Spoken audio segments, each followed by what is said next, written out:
नमस्कार साथियों, आपका स्वागत है आपके चैनल स्टडी आइंस्टीन में। आज हम लोग पढ़ेंगे प्राकलन के लिए आवश्यक data required for estimating work. देखिए, होता क्या है, किसी भी सिविल इंजीनियरिंग डिपार्टमेंट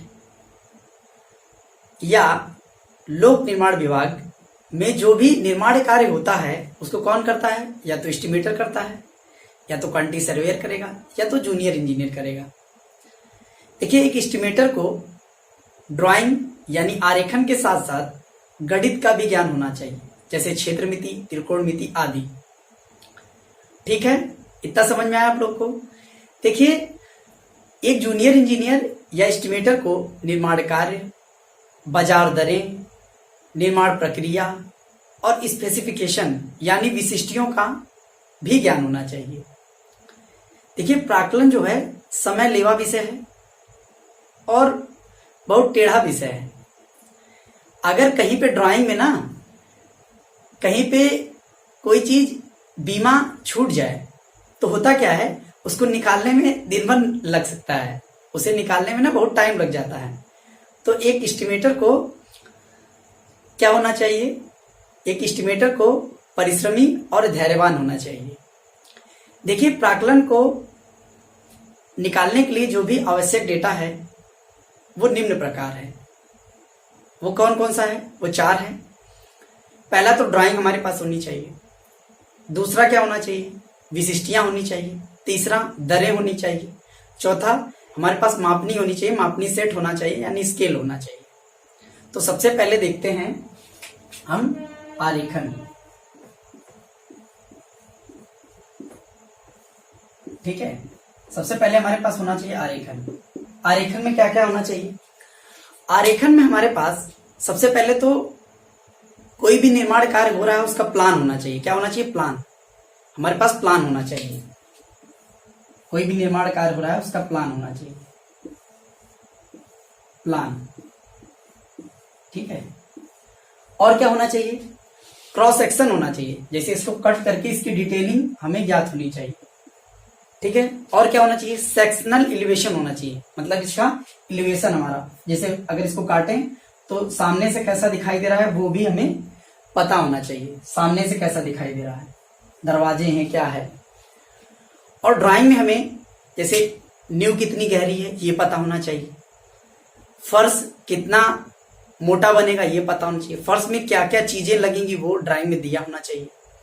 और क्या होना चाहिए? दीवारें कहाँ पे कितनी मोटी बनेगी ये दिया होना चाहिए, छत कितनी ऊंचाई पे बनेगी वो दिया होना चाहिए, उसमें जितने सरिये यूज होंगे मतलब रेनफोर्समेंट यूज होगी उसकी डिटेलिंग होनी चाहिए, कहाँ पे बीम होगी इसकी डिटेलिंग होनी चाहिए, कहाँ पे अलमारी होगी इसकी डिटेलिंग होनी चाहिए। और जो भी हमको देना है हमारा निर्माण कार्य में वो सारी चीजें ड्राइंग में होनी चाहिए।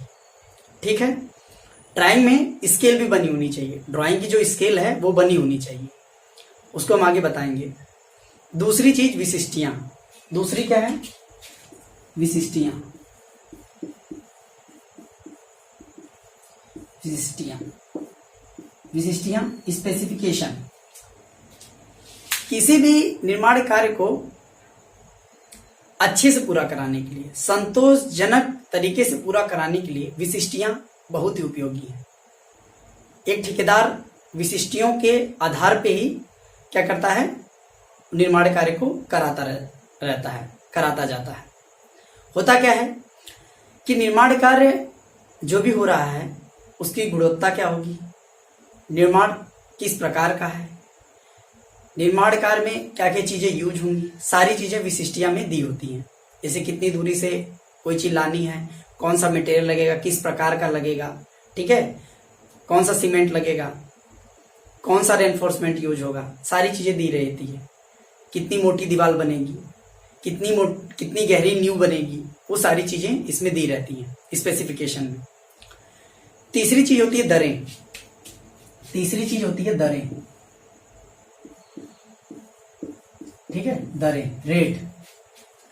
देखिए, एक एस्टिमेटर को ये भी पता होना चाहिए कि बाजार रेट क्या चल रहा है, मजदूरी कितनी चल रही है, ढुलाई का रेट क्या है, सारी चीजें एस्टिमेटर को पता होना चाहिए। ठीक है, दरें, और उसे शेड्यूल ऑफ रेट एक आता है, उसका भी ज्ञान होना चाहिए। वहां से वो सूची से कितना रेट है वो निकाल सकता है, विभागी जो शेड्यूल रेट होता है उससे भी वो निकाल सकता है। चौथी चीज है मापनी। मापनी सेट होना चाहिए, मापनी सेट, स्केल होना चाहिए।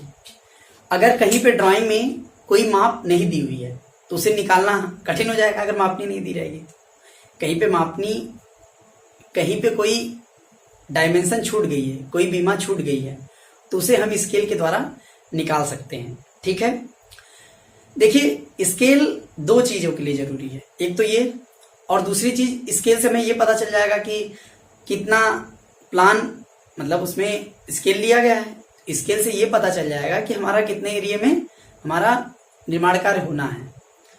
और आखिरी चीज है, एस्टिमेटर के पास कैलकुलेटर होना चाहिए। ठीक है, ये सारी चीजें हमें प्राकलन निकालने के लिए आवश्यक है। तो अगला वीडियो आएगा, एस्टिमेट कितने प्रकार का होता है, एस्टिमेट कैसे निकालते हैं, वो सारी चीजें होंगी। तब तक के लिए नमस्कार। देखिए, आप लोग को वीडियो अगर अच्छा लगता है तो चैनल को सब्सक्राइब करिए, वीडियो को लाइक करिए। धन्यवाद।